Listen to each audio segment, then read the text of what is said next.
আপনাদের কাছে বলতে চাই, আপনারা জানেন একজন আদিবাসী যুবক, তার নাম ডাক্তার সোরেন।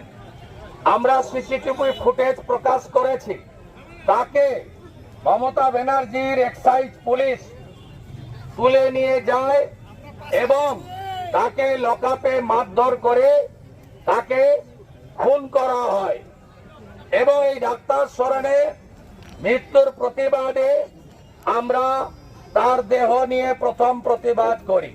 সেদিন জেলা সভাপতি তন্ময় দাস সহ 8 জন বিজেপি প্রমুখ কার্যকর্তাকে এই থানায় তুলে শান্তিপূর্ণভাবে এই বন্ধ কর্মসূচি যাতে জাতীয় সড়ক এবং আমাদের অ্যাম্বুলেন্স পরিষেবা সহ প্রত্যেকটি জরুরি পরিষেবা এই বন্ধের আওতার বাইরে রাখা হয়েছিল।